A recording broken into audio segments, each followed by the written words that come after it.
Amen. Pakibati naman po yung mga katabi, pakikamusta siya. Tanungin mo nga sa kanya, buhay ka pa ba kapatid? Amen. Kasi baka nandyan pa siya, pero hindi na siya humihinga. Amen. Kamustahin niyo naman po siya. Kamusta ka na kapatid? May pinagdadaanan ka ba kapatid? Tanungin niyo nga kasi baka walang nagtatanong na may pinagdadaanan siya. Tapos biglang nag-open siya, tapos mag-usap kayo. Ang dami pala natin problema. Amen. Alam niyo po kaya nag-bless po ako nung Friday Fellowship Night natin kasi ang dami ko po na narinig ng mga struggles ng ating kapatiran. At habang nagsasabi po sila ng kanilang mga pinagdadaanan, ay nare-remind ako ni Lord na nangyari na yun ng paulit-ulit sa buhay natin na hindi tayo iiwan ng ating Panginoon. Amen? Kaya may problema dahil ipapakita ng Diyos na tapat siya at kasama ka niya at hindi ka naiiwan. Amen? Kaya sabi mo sa katabi mo, kapatid, hindi ka nag-iisa. Kasama mo si Lord. Amen. Na-encounter niya na po ba yung nagkaroon kayo ng struggle noon at nakita niyo na hindi kayo pinabayaan ng Diyos?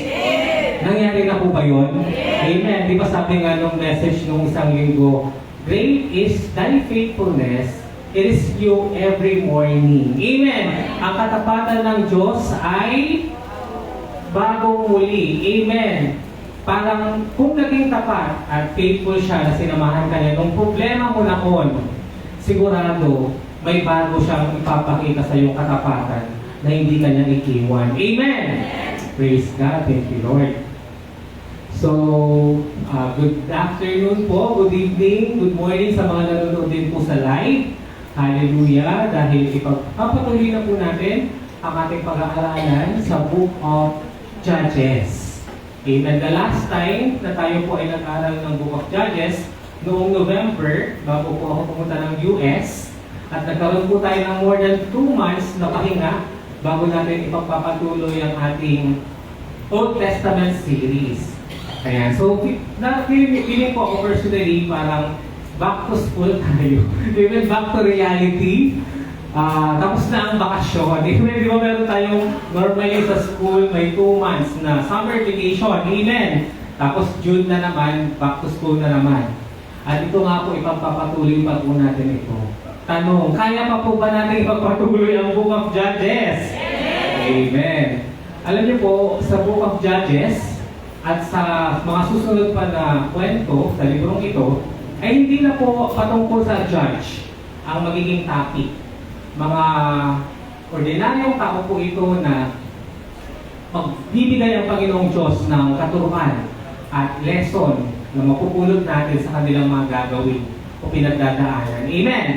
Kasi natapos na po natin yung mga judges nung last episode natin sa Judges 16 na kung saan ang kwento po na bida doon ay sino po? Sino po ang judge na pag-usapan po natin? Si Samson. Amen.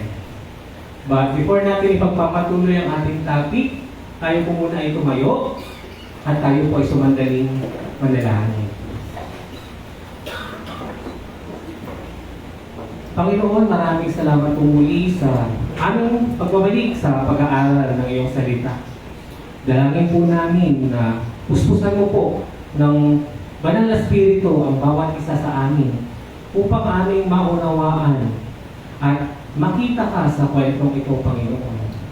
Lord, buksan mo po ang aming mga spiritual na puso, mata, kaisipan upang kami po ay mas lalong lumalim sa iyo at makita ka namin at matuto kami sa pamamagitan ng kwentong ito ni Mika, Panginoon. Lord, ito po ang aming panalangin sa matamis na pangalan ni Jesus. Amen. Pagpapakan po natin ang si Panginoon. Pwede na po tayo maupo. Ayan. Ang papagat po ng ating kwento ngayong linggo ay pinamagatang Mika's Idol or Micah's Idol. Amen. Sa English kasi, this is pronounced as Micah. Ayan si Micah. Tapos sa Tagalog, Mika, ang naririnig kong pag-pronounce ng mga Filipino na pastor. At tanong, ang Micah o Mika ba na pag-aaralan natin ngayon ay pareho sa sumulat ng Book of Micah or Mika sa Old Testament? Are they the same person? Di ba meron tayong isang propeta, yung Micah. Kaya meron tayong Book of Micah. Amen? Siya po pa rin ito. Yes or no? I don't know. I don't know. No. Okay, iba po. Hindi po siya propeta. Hindi po siya yung sumulat ng Book of Micah. Amen? So, ano ulit? Sino na po ang nakarinig o nakakakilala sa kanya? Si Micah. Si Micah meron. Baka ikaw to Micah. Pero lalaki po siya. Okay, yung Micah kasi natin, si Miss Buluan Buki, ay babae po. Napakaganda. Subalit ito po ay lalaki po siya. At isa po siyang from the tribe of Ephraim. Amen. So, let us all stand at basahin po natin ang ating scripture reading. Tayo po tayo at sabay-sabay po natin basahin ang Judges chapter 17 verse 5 to 6. Let's read. Ang lalaking si Mikas ay may sariling altar. Mayroon din siyang iba't ibang Diyos-Diyosan at ginawa niyang pari ang isa sa kanyang mga anak na lalaki.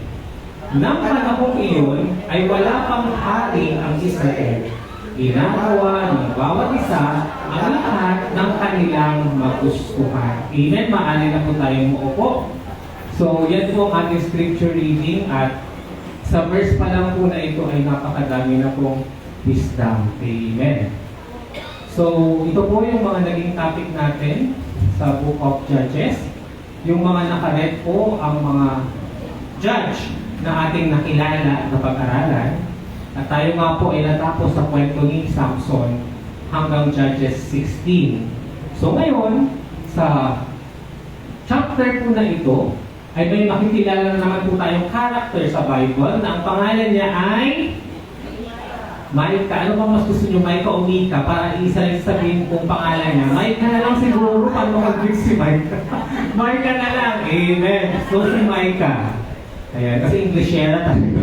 Kaya Micah. Amen. So these are the questions after the kwento. Pakilabas na po niyo mga notes. At sasagutin niyo po, ano ang natutunan mo sa kwentong ito? And ang pinakamahalaga, nasaan si Jesus, si Jesus Christ, sa kwentong ito. Amen. Praise God. Na-miss niyo po ba ang pag-aaral ng Old Testament?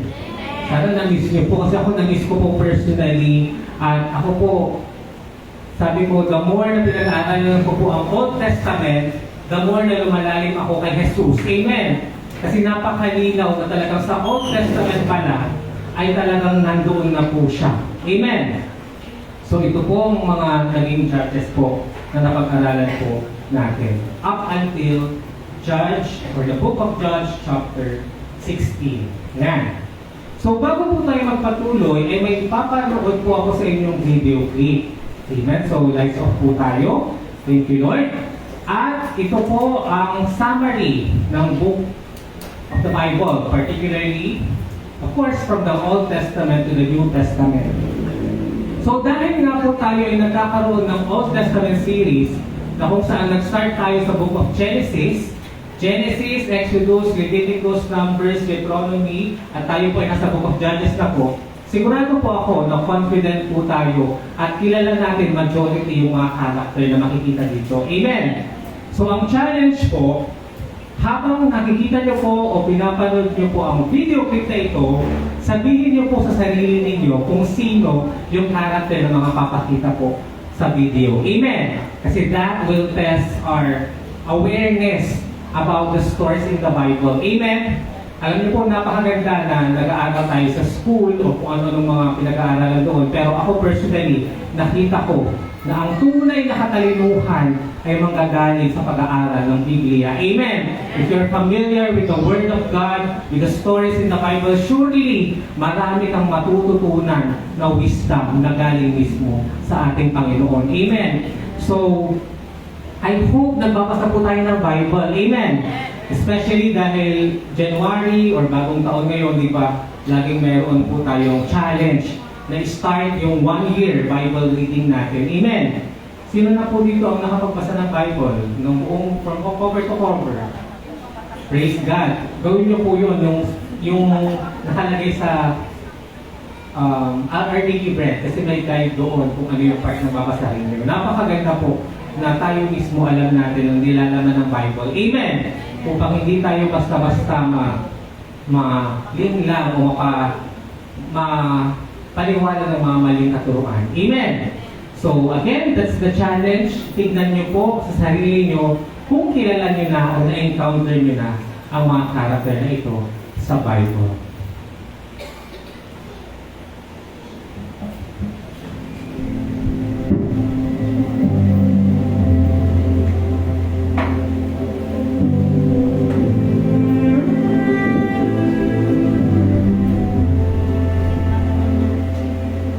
Won't you come to find me?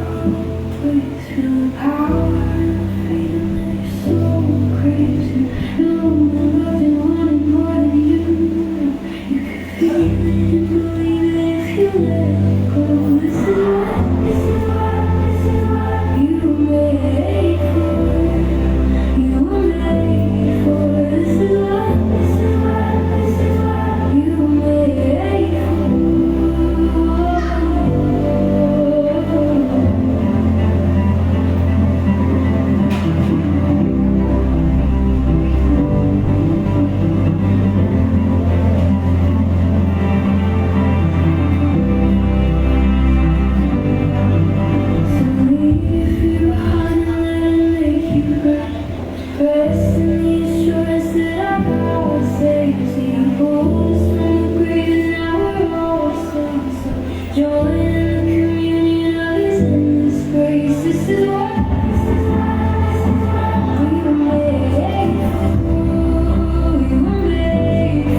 Amen. Tapakan po natin ang ating Panginoon.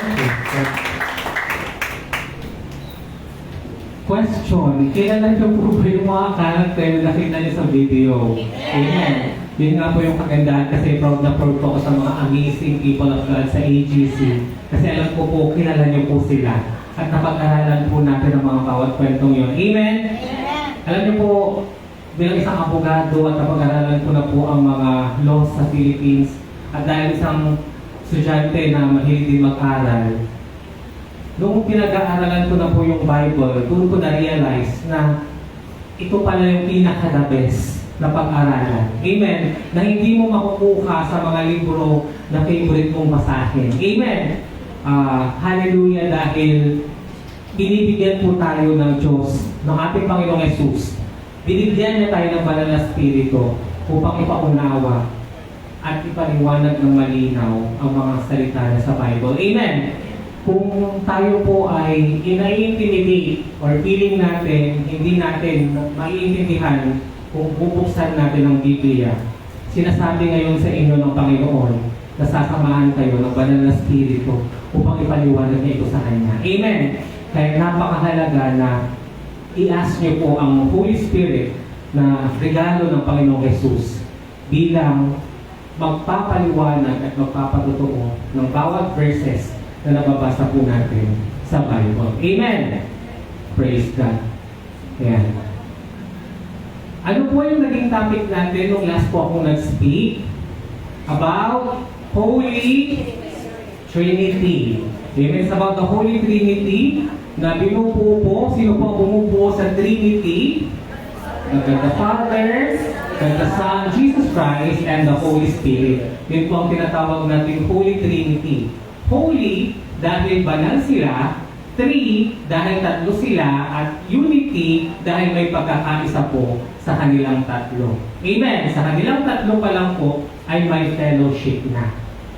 At nakita ko po talaga na kaya pala ipinaturo ng Panginoong Diyos yung Holy Trinity sa atin noong nakaraang linggo dahil nais niya na i-connect yun sa Book of Judges chapter 17 sa kwento ni Micah. Amen. So nagpakita na ako sa inyo ng ilang mga verses, but particularly yung about sa water baptism ni Jesus na magpapakita na talagang may tatlong persona ang Diyos. Amen. Di ba nilubog sa tubig si Jesus at dumapo sa kanya ang Espiritu ng Diyos, amen, na parang isang kalapati, at nagsalita si Yahweh at sinabi niya na ito ang aking anak na kinalulugdan ko. Amen. This time, I will show you another Bible verse which shows that indeed there is Holy Trinity. Amen. Ito po ay matatagpuan sa Book of John, chapter 4, verse 24. So kung may Bible po kayo, buksan niyo po ito sa Book of John, Kabanata 4, versikulo 24. Okay, so let's read. God is a spirit, and those who worship Him must worship in spirit and in truth. Amen. Ito po ang magiging message natin this Sunday. Ang kwento po natin, marami po akong masasabi, pero dito lang po tayo iikot. So now, maging klaro sa atin na nais ng Diyos na i-worship natin siya, sambahin natin siya in spirit and in truth. Amen. Sa spirito at katotohanan. Question, sino po ang nagsabi nito? Sino po ang nagsabi nito? Sino po? Sino po ang nagsasalita? Kasi verse po ito sa Bible. Question, sino po ang nagsasalita dito? Si John? Si Jesus. This is a red letter verse dahil si Jesus mismo ang nagsasalita dito. Although it is from the book of John, dahil si John ang nagkwento, pero sa particular na verse po na ito, ang nagsasalita po ay sino po? Si Jesus. Nasabi ni Jesus, ang Diyos ay Espiritu at nais niya na siya ay sambahin sa Espiritu at katotohanan. Amen? Question. Okay, malinaw. Si Jesus ang nagsasalita dito. Amen?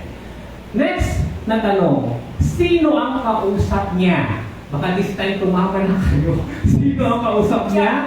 Si Jesus ang nagsasalita. Sino kausap niya? Si John po ba?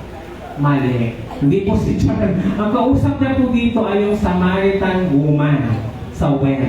Amen. Kaya kung titignan niyo po yung John chapter 4, ang title niya, Jesus with the Samaritan woman.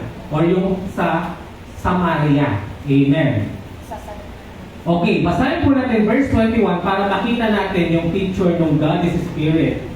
Ayan. Verse 21, sabay po natin basahin.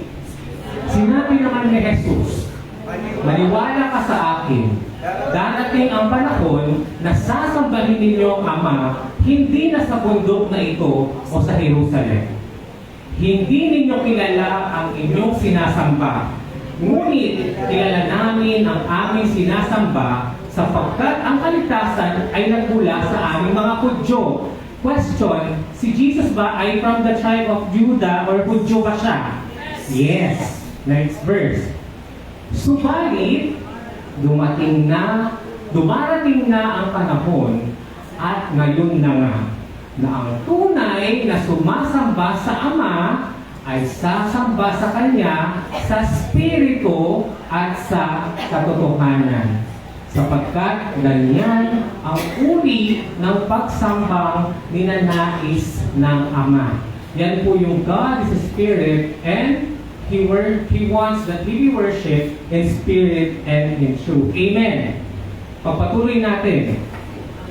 Ang Diyos ay Espiritu at ang mga sumasamba sa Kanya ay dapat siyang sambahin sa Espiritu at sa katotohanan. Question, sino yung nagsasalita dito? Si Jesus. At sino yung kausap niya? Si Samaritan woman.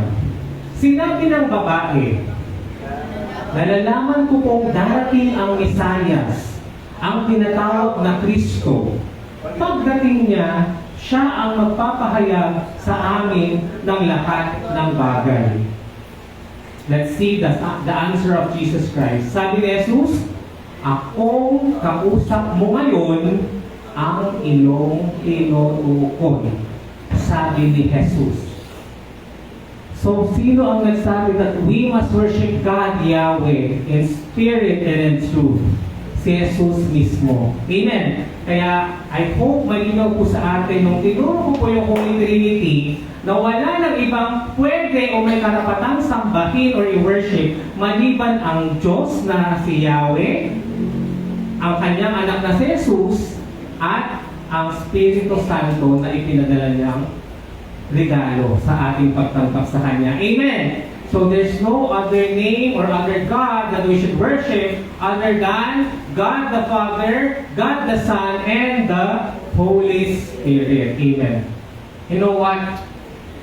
Natapos ko na po itong message na ito. Tapos, biglang lumabas po sa aking Facebook memories ang verse po na ito na nakatag po ako dahil pinost po siya ng isang friend ko, si Rachel. Hello, Rachel. Dahil challenge ko po yung mga classmate ko nung high school nung taong 6 years ago na mag-post kami ng Bible verse challenge. Amen. So yung mga friend ko, sina Venus, sina Rachel, sina Giselle, sina Jem, yung mga siblings in Christ, mga classmates ko na Christian, challenge ko sila. Even yung mga kapatid ko, sina Sister Lucy, nung taong yun, nag-post kami ng mga Bible verse, tinatag po nila ako. So, tumaas talaga yung balahibo ko nung nakita ko po talaga ng scripture na to. At sabi niya, God is a Spirit, and those who worship Him must worship Him in spirit and truth. And therefore, nakita ko na napakalinaw na sinasabi ng Diyos sa atin na nais niya na worship Him in spirit and in truth, and not through idols and images or something na nakikita o nakakawakan nating mga tao. Amen! Because that is the story of Micah. Amen! I think nakita nyo na po yun sa scripture reading pa lang, na gumawa siya ng altar at gumawa siya ng mga Diyos-Diyosan niya. Amen! Praise God! Tanungin mo yung kapatid mo, kapatid, nakikinig ka pa. Amen! Praise God! Mag-aasukat ko na. Ayan. Let's start with verse 1. Don't worry kasi short lang ito. Dahil sa next Sunday, patuloy po ang kwento ni Micah sa Judges chapter 18. Okay, verse 1, basahin po natin. Sa kaburulan ng Ephraim ay may nakatirang isang tao na Mikas ang pangalan. Saan po siya galing? Tribe of Ephraim. Amen. Minsan, sinabi niya sa kanyang ina, wala pong pangalan yung nanay niya sa kwento ito. Sabi ni Micah, nang mawala ang 1,100 ninyong pila, yung mga silver po, kasi yun ang kanilang ginagamit po sa pagbenta o sa pag-barter para maka-acquire po sila ng property o ng wealth. Narinig kong sinumpa ninyo ang nagnakaw. Amen. Ako po ang kumuha. Ito po, isinasauli ko na po sa inyo. So, sa kwentong ito, mayroon pong 1,100 silver or shekels si mother niya, at ang kumuha daw po nito ay sino po? Si Micah. At inamin niya, pagkatanggap sa mga pila, sinabi ng ina, pagpalain ka ni Yahweh anak ko. Ang pilak na ito'y ihahandog ko kay Yahweh upang gawing imahen. Of course, maganda na mayroon pong action on the part of Micah to return those silver coins. However, the intention of the mother, yung gagawin po ng mother sa coins na ito ay unbiblical o hindi po kalooban ng Diyos. Amen! Ang mga pilak na ito iyahandog ko kay Yahweh upang gawing imahen para hindi mangyari sa aking anak, which is si Micah, ang sumpa. Kaya nga po, ibinabalik po sa inyo, sagot ni Micah. Verse 4, nang ibalik ni Micah ang pila ng kanyang ina, kinuha nito ang 200 piraso at ibinigay sa isang platero upang gawing imahe. So out of 1,100 shekels or silver coins, yung 200 po yung gagawin po nilang image. Pagkayari, iniligay niya ito sa bahay ni Micah o Mikas. 5. Ang lalaking si Micah ay may sariling altar. Ito na po ang ating scripture reading. Mayroon din siyang iba't ibang Diyos-Diyosan at ginawa niyang pari ang isa sa kanyang mga anak na lalaki.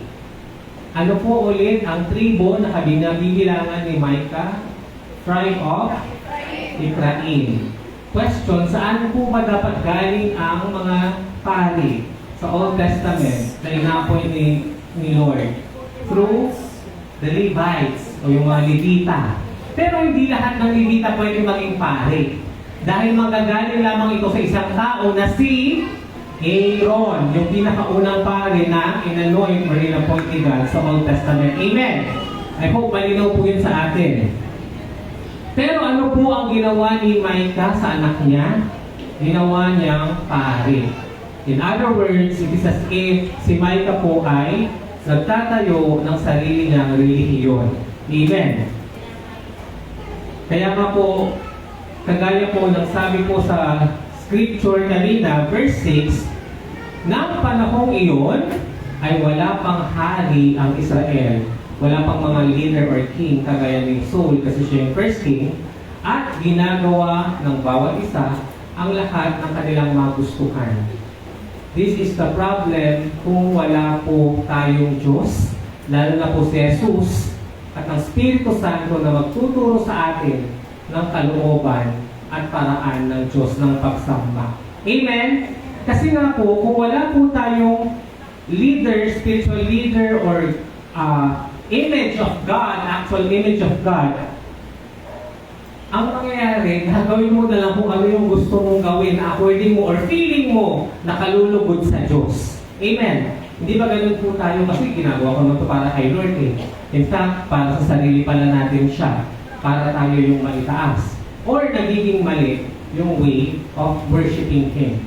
Dahil gaya po ng sabi kanina sa scripture reading ng verse John chapter 4:24, God is His Spirit. And He must be worshipped in spirit and in truth. Ayan. Kaya po dito, ipinapakita na indeed sa Book of Judges, ang mga tao po talaga ay gumagawa ng kung ano-ano na nais o kagustuhan nila dahil wala nga po silang basis. Kagaya po ng Bible na meron tayo ngayon at ni Jesus, nakatawang tao ng Diyos. Ang Diyos na nakatawang tao upang sabihin sa atin mismo ang kalooban niya. Amen! Verse 7, samantala sa Bethlehem, Judah, ay may isang kabataang Levita. So may isa daw na lalaki na Levite siya, somewhere in Bethlehem, kung saan po pinanganak si Jesus. Amen? Isang araw, umalis ito, wala na siyang pangalan at naghanap ng tirahan sa ibang lugar. So in other words, napunta itong Levitang lalaki ito sa Ephraim or doon kina Mika or Micah. Malinaw po? Sa kanyang paglalakbay, napadaan siya sa bahay ni Micah sa kaburulan ng Ephraim. Amen. Tinanong siya ni Micah. Ano yung tanong ni Micah sa lalaking to? Taga saan ka?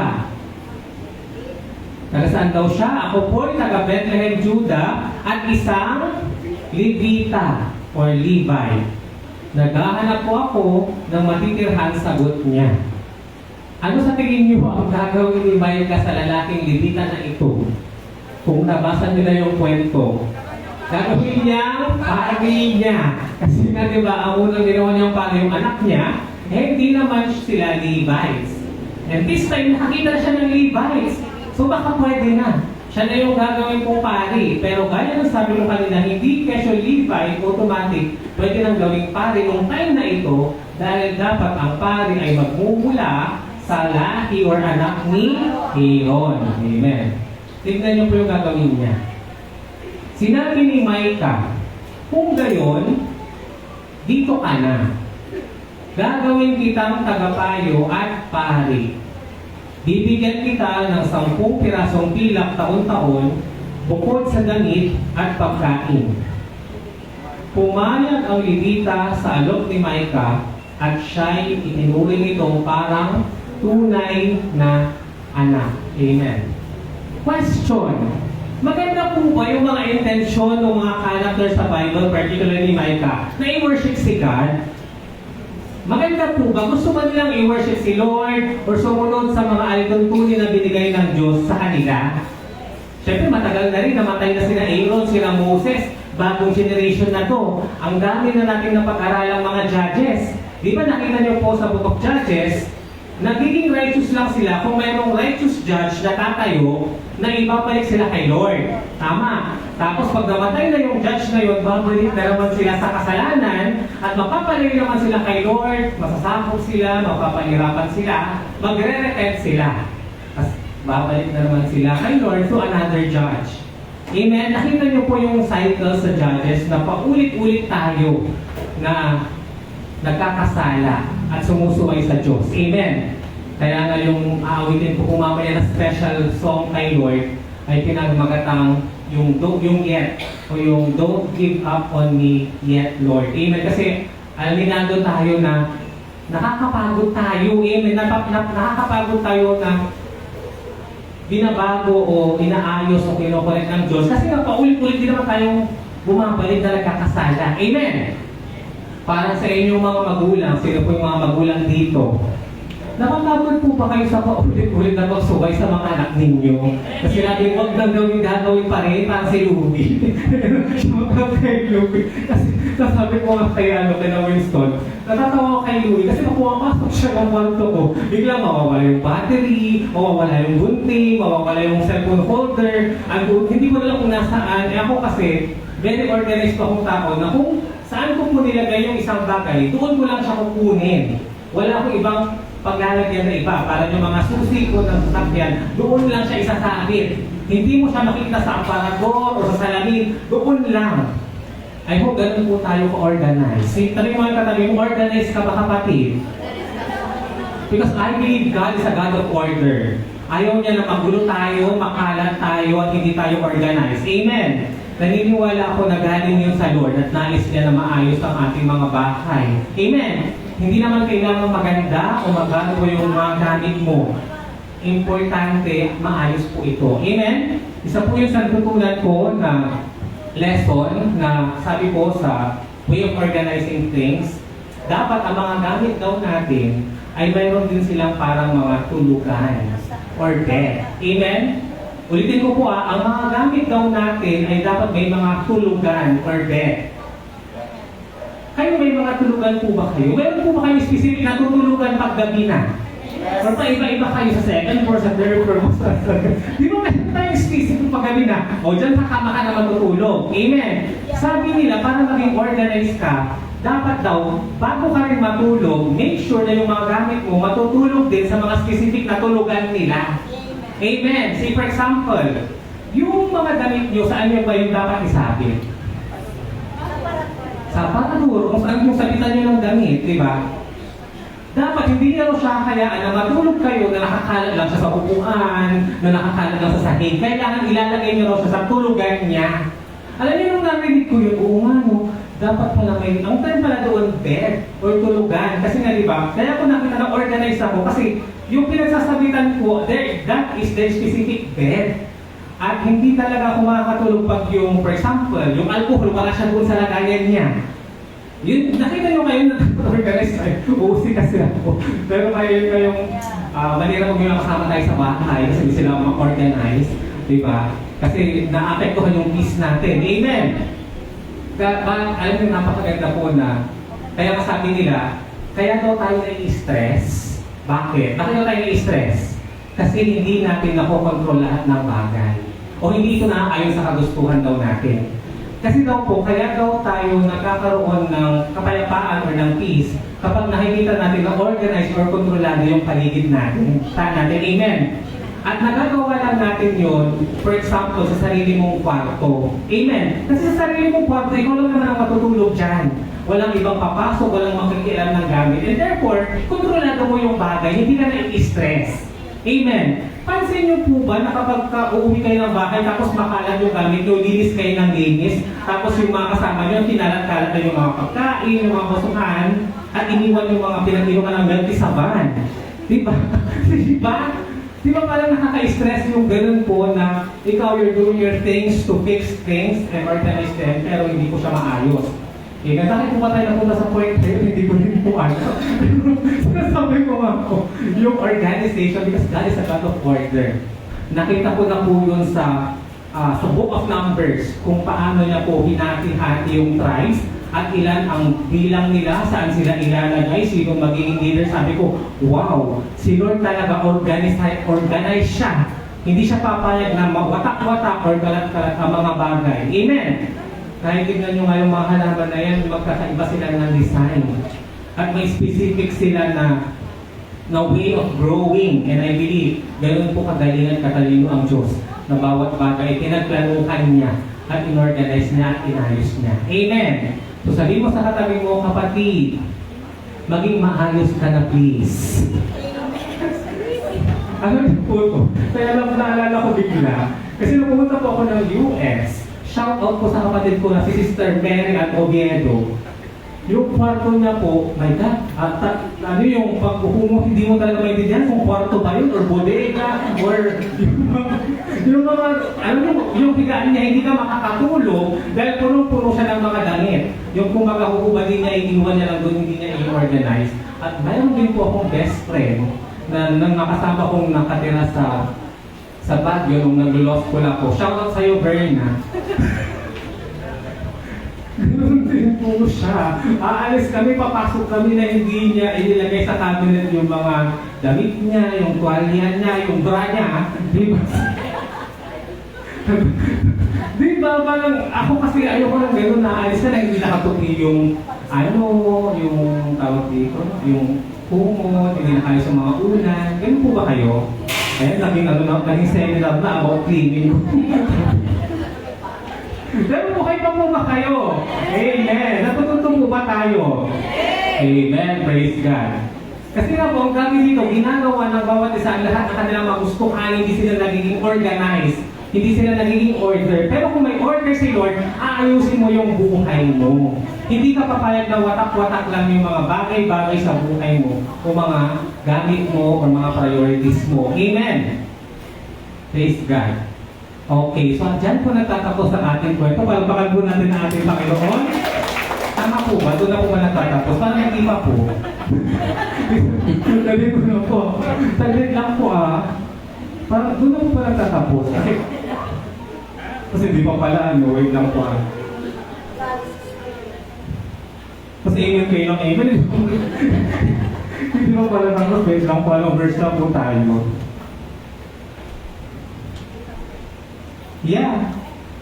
Ay, may isa pa. Sorry, may isa pang slide. Okay, 12. Verse 12. Hinirang siya ni Micah bilang pari at doon pinatira.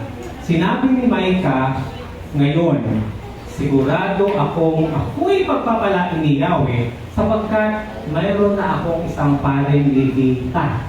Nakikita nyo ngayon yung puso ni Micah na akala niya sumusunod siya sa kalooban ni Lord dahil may mga ginagawa siya na para kay Lord naman talaga. Amen.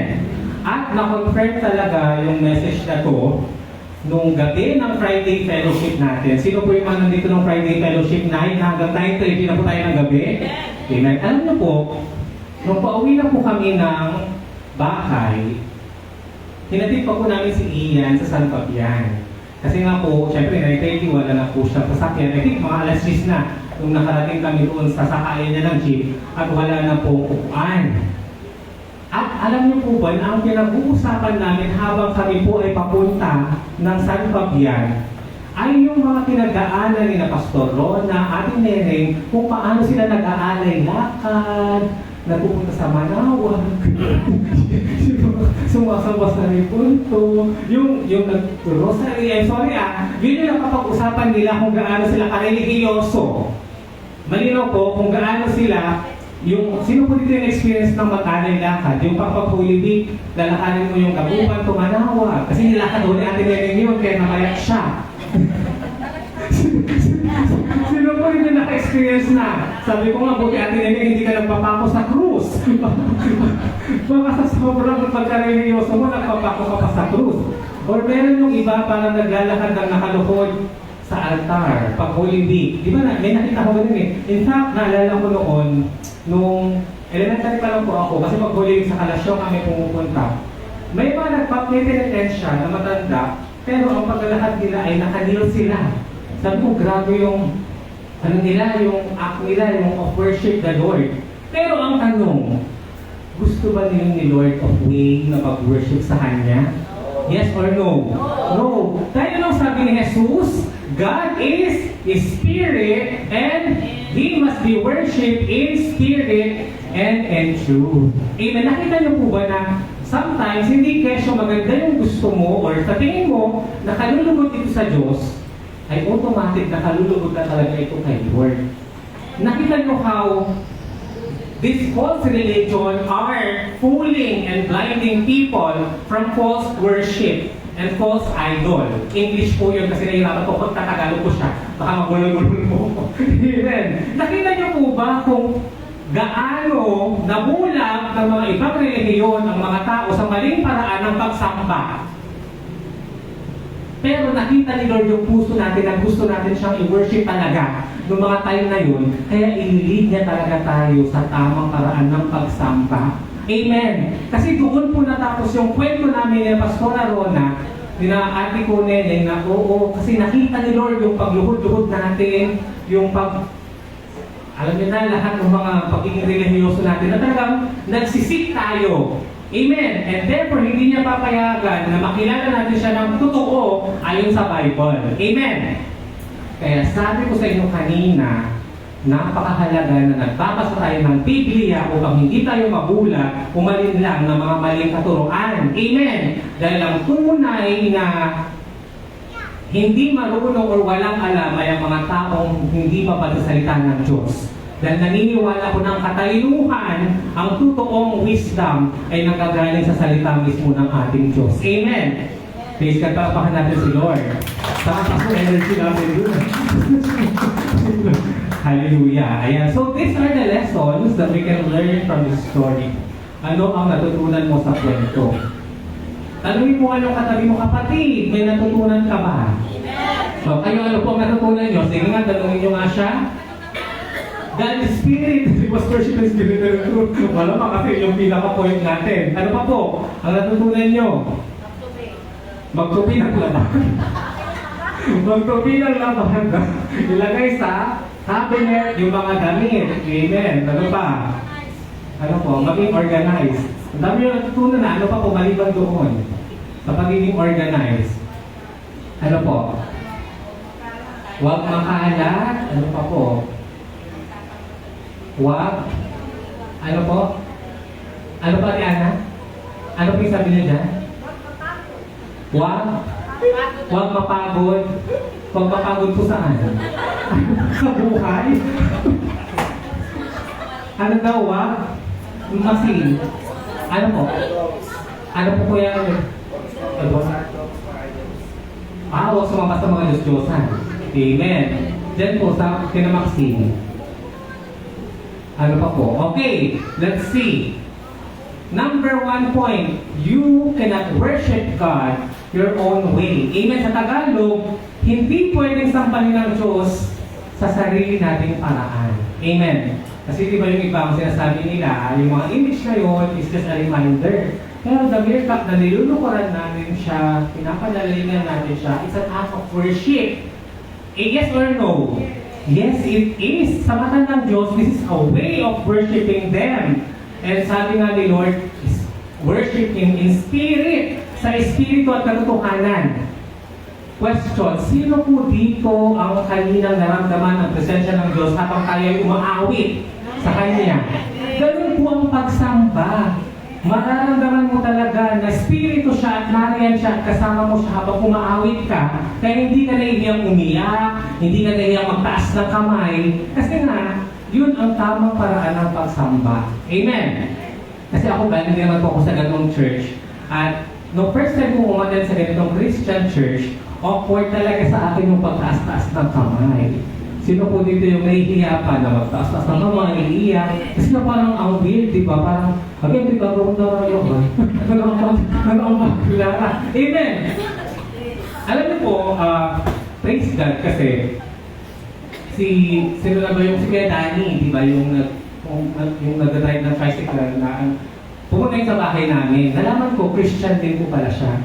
Si Brother Danny ang pangalan niya. Yun po nag-aayos ng mga motor po sa bahay ko. At tinanong ko sila, kasi Jesus is Lord, J-I-L, Christian po sila. Ano po ang start ng service nyo? Anong oras po sila nag-start? 8 a.m. Anong oras pa kayo natatapos? Alas 12. O ilang oras po yung service nila? 8 to 9, 9 to 10, 10 to 11, 11 to 12, 4 hours ang kanilang service. Ay talaga po, tapos sabi ko sa AGC, dalawang araw, dalawang oras, nagmamadali pa kami. Sabi ko, di ba? Tapos, kamusta po yung preaching ng mga pastor nyo? Ay, minsan may mga maikse, tapos na sila ng isang oras. Ay, maikse nila yung isang oras. Samantala sa AGC, na may pressure pa ako dun sa, dapat hindi ako aabot ng isang oras kasi yung mga taga-AGC, kailangan kumansya tayo. Di ba? Nagmamadali. But praise God, kasi sabi ko, kapag nasa spirito tayo ng Diyos, hindi natin namamalayan ang oras. Amen? Kaya niyo po ba yung parang ilang oras na pero inaawit na niyo lang si Lord, hindi niyo namamalayan, alas 5 na pala, madilim na pala sa labas. Nag-start kayo ng 8 a.m. Hindi kayo nagutom, di ba? Kasi yun po ang tunay ng pagsamba sa Diyos. Bakit? Dahil binubusog niya po ang spirito niyo, kaya hindi niyo nararamdaman ang tawag ng laman. Lalo na yung gutom. Kasi po pag ang spirito po natin ang busog, lalo na sa salita ng Diyos, magmamanifest po yun sa physical health natin. Kaya na gumagaling po tayo, gumaganda po yung kalusugan natin, kasi wino-worship siya natin in spirit and in truth. Amen! Kaya hindi nasasayang yung iyak nyo sa Kanya, yung pagsamba nyo sa Kanya, kasi kayo po ang nagbe-benefit talaga dyan. Amen! Although wino-worship natin siya para sa Kanya yun, pero eventually, hindi lang natin napapansin, mas lalo pala tayong gumagwapo o gumaganda. Sabi mo sa kapatid mo, ang ganda mo kapatid, gano'n. Ang gwapo mo today. Sana bukas ko. Di ba naman napapansin niyo po, kapag ka-Christian, gumawa po tayo. Amen. Totoo po ba? Tignan niyo kayong mga katabi niyo, maganda po ba siya? Tanongin niyo nga po yung age niya. Ay, ilang taon na siya. Buti ba yung hinalata? Di ba? Imagine mo ko 14 na ako, mukha lang ako 27. Oo, di ba? Di ba? Ang galing ni Lord, no? Alam mo, naniniwala talaga ako na kapag tayo ay na kay Lord, mas naging radiant tayo. Hindi na natin masyadong kailangan ng serum, ng mga skincare. Okay, may effect naman yun. Pero natural yung glow. Napansin niyo po ba yung katabi niyo? Ano po pangalan nung nasa likod ni Brother ano? Brother Ryan, yung nasa likod niyo. Ano po yung pangalan ni Brother? Hello po. Kayo po? Ano po? Arman po. Arman, welcome po. Palapakan natin si Brother Arman kasi birthday kayo po sa panood. Napansin niyo po yung mga katabi niyo, oh, gaganda po sila. Wapo po sila. Praise God! Usasa na naman ako po tayo message. Kasi kami are worshiping the Lord in spirit and in truth. Amen! Praise God! Hindi mo siya kaya or pwedeng sambahin ng sarili mong paraan. Amen! Number 2, let's read. Man-made religion is a rebellion against God. Yung mga relihiyon na gawa-gawa ng tao is like rebelling against God. Because it is against the word of God. Amen! Sa Tagalog, basahin niyo po, ang sariling invento na relihiyon ay paghihimagsik sa Diyos. Amen. Number 3, when calling becomes a career, holiness is lost. Ito po yung nakakalungkot sa maraming mga naging Christian. Basahin po natin. Kapag ang pagtawag o yung calling mo bilang servant ni Lord ay nagiging trabaho na lang, nawawala ang kabanalan. Napapansin niyo yun na parang kapag nagiging routine na lang yung ating pagpunta sa church or paggawa ng mga ministry natin or gawain kay Lord, nawawala yung holiness, amen, or yung presensya ng Diyos sa atin, amen. Kaya dapat hindi po natin ito ginagawang parang trabaho, but rather, indeed, malaman natin na ito ang number 1 na purpose natin. Amen? Last year, pinag-aralan natin, what is your purpose in life? Ano daw po yung purpose mo in life? To glorify God. O maluwalhati, mapuri, mapasalamatan ang Diyos sa buhay mo. Amen? So, tanong, yung ginagawa mo sa church, nag-glorify ba si God dyan? Amen. And therefore, hindi yan trabaho dahil yun talaga ang purpose mo. Amen. Kaya nagagawa mo yung plano ng Diyos sa buhay mo. Amen. Because you know your purpose. That indeed, lahat ng plano mo, lahat ng gusto mong gawin, may mapapala ang Diyos dyan. Or para kay Lord yun, hindi para sa sarili mo. Amen. Praise God. I hope ganun na po tayo mag-isip ngayon. Kung mag-asawa pa kayo, magpapakasal kayo, magbibili kayo ng bahay nyo, gagawin nyo ito, punta kayo dyan, punta kayo doon. Isipin nyo lagi, ano ba ang mapapala ni Lord kapag gagawin ko to? Paano ba mabibless si Lord sa plano kong to? Kasi kung hindi naman mabibless si Lord dyan, or magkakasala ka pa, huwag mo nang gawin. Amen! Praise God. I hope malinaw po yun. Number 4, spiritual leaders must serve God, not money. Sa Tagalog, ang mga leader, na spiritual leader natin ay dapat maglingkod, hindi mangalakal. Alam niyo po, nung isang gabi, habang ako ay nagdadrive, pabalik po ng Dagupan, galing po ako ng Urdaneta sa Maya. Pinapakinggan ko po yung conversation ni Karen Davila with Peter Canchi. Siya po ang pastor, founder ng CCF, yung Christ Commission Fellowship. And then doon sa interview ko nalaman na wala din pala siyang natatanggap na love gift. Grabe, kaya pala may yung isang pastor na nag-speak na inatinang kong service noon, sabi niya, nakita niya daw na ang success talaga nung church nila, yung CCF, is because marami daw volunteer. Marami raw sa kanila ang alam nila na hindi yun nila ginagawa na parang trabaho. But rather, alam nila na purpose nila yun kay Lord. Kaya talagang nag-i-excel or nag-i-evolve yung church because marami nga sa kanilang member ang alam yung dahilan kaya nila yung ginagawa. Amen! Alam niyo, parang talaga akong sinampal kung sinabi ni Peter na siya wala siya nare-receive na lagi. Kasi syempre nag-i-distress din siya. Amen! Kasi ang nakita kong mali sa akin personally, yung parang sabihin ko na bakit ko ako inuubigan? Hindi naman ako binabayaran ng church. Parang may ganun kasi tayong tendency, di ba, na why are you demanding that? Eh, hindi naman ako sinasapulan ng church, hindi naman yan yung source of living ko. Which is mali pala. Mali talagang kaisipan yun. Amen? I'm sorry sa mga matatamaan, pero talagang doon ko talaga nakita na hindi hanap buhay ang simbahan. Amen? Kasi po, marami po ang nadadapa na member, lalo na po nakikita po nila na yung pastor, ang purpose nila talaga is mangalakal or mag-acquire ng wealth. Amen? Kaya nga po maraming ibang hindi pa member ng church, ang ayaw pumunta sa simbahan, kaya sabihin nila, naman yung mga binibigay niya naman sa church, ano naman yan, mapupunta naman yan sa pastor nyo. Di ba may ganun po tayo? Nangyayado ko, ganun din po ako doon na natatakot tayo mag-tithe, natatakot tayo magbigay ng para sa church. Kasi isipin naman natin, sinasahod lang yung pastor or mapupunta lang yun sa family niya. Pero nung narinig ko talaga yun, at praise God kasi sa AGC for volunteer po tayo, palagpakan po natin ang mga amazing people of God sa AGC na talagang blessed na blessed. At ako kasi personally alam ko na hindi papayag ang Diyos na may utang siya sa atin sa bawat ginagawa natin para sa Kanya.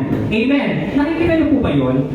Napapansin niyo po na hindi na kayo ng ospital, hindi na kayo nakakasakit, hindi na kayo masyadong nagpapacheck up, kasi nga po, nalilibre na kayo ni Lord sa mga expenses na yun. Dahil nga sa pag-work niyo sa Kanya. Amen po! At mas expect nyo pa na mas magiging maganda pa ang kalusugan nyo kung magpapatuloy kayong magpagamit sa Kanya ng buong puso at bukal sa inyong kalooban. Amen! Amen. And last point, let's read. God alone decides how He is to be worshipped. And He must be worshipped in spirit and in truth. Sa Tagalog, basahin po natin, ang Diyos lamang ang nagtatakda kung paano siya dapat sambahin.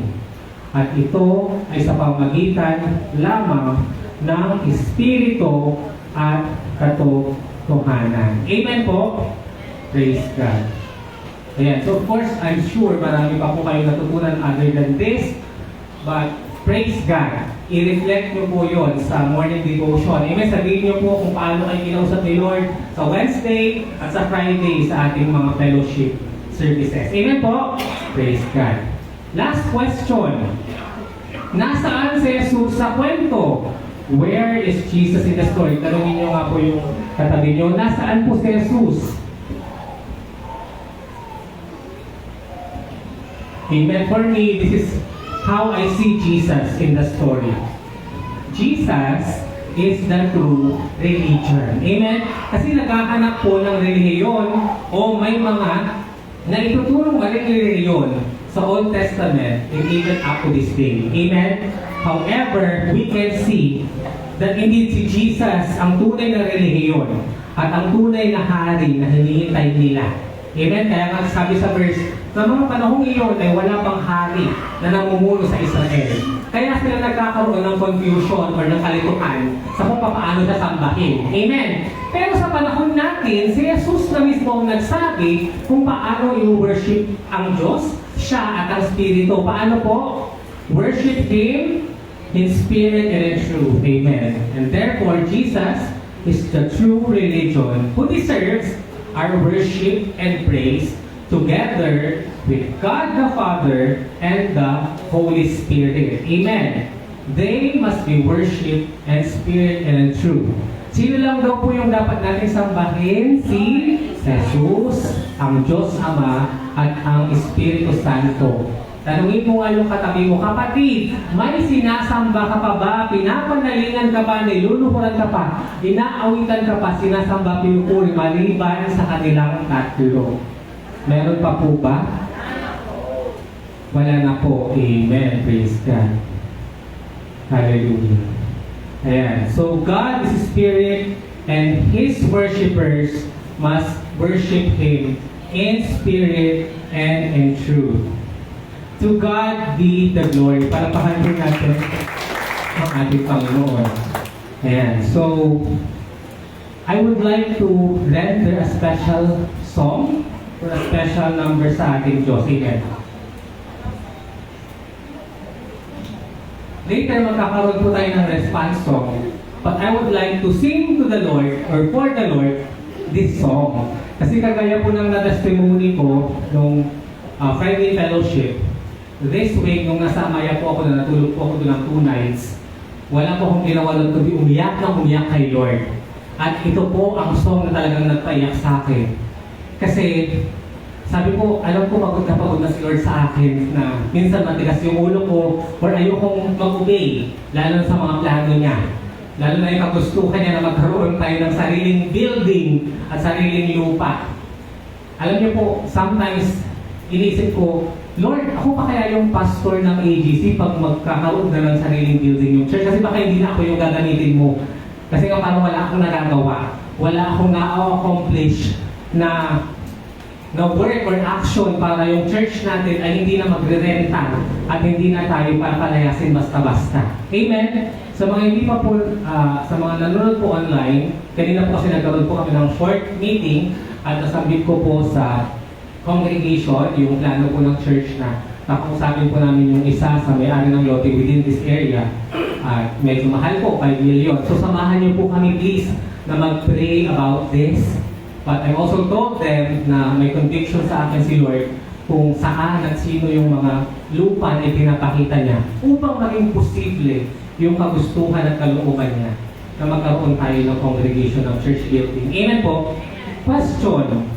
Sa tingin niyo po ba gusto ni Lord na magkaroon tayo ng sariling lupa? Amen. Sa tingin niyo ba gusto niya tayo magkaroon ng sariling building? Amen. Alam ka namang ayaw niya. So ang tanong, sa tingin niyo, will ba ni Lord na mangyari yung pinapagawa niya sa atin? Alam niyo, kinukonvict niya talaga ako. Ito yung mga sinasabi ko sa inyo yung conviction na ipapasok niya sa puso niyo na siya naman ang may mapapala. Siya naman ang mabibless. It's just that tayong mga tao, Lord, ayoko, Lord, hindi ko kaya, Lord, iba na lang. Di ba ganun po tayo? Na-experience yun, yung parang sinasabi ni Lord na i-evangelize mo yung kapitbahay mo, share mo si ganito, kausapin mo siya, ipakilala mo sa kanya si Lord. Lord, na boss lang. Lord, natawa na kami. Lord, nadagang nilabada. Mampur sa kami. Diba? Sa tingin nyo, pinapagawa pa yun ni Lord na evangelize nyo yung mga friend nyo or ibang tao? Yes or no? Sino ba yung mag-glorify kapag gagawin nyo yun? Kayo ba? Si Lord. Amen. Kaya nga sabi ko sa inyo, our purpose, our ultimate purpose in life, kung gusto nyo pong malaman at matagpuan ang purpose nyo o kung bakit kayo nilikha ni Lord at pinanganak sa mundong ito, ang purpose niya ay maluwalhati, mag-glorify, mapuri, mapasalamatan, makilala ang Diyos sa buhay nyo. Amen. Kaya huwag nyo sana sayangin yung buhay nyo na hindi kayo nagagamit ni Lord. Amen. Kaya habang buhay pa po tayo, magpagamit tayo sa ating Panginoon. Amen po. Praise God. So,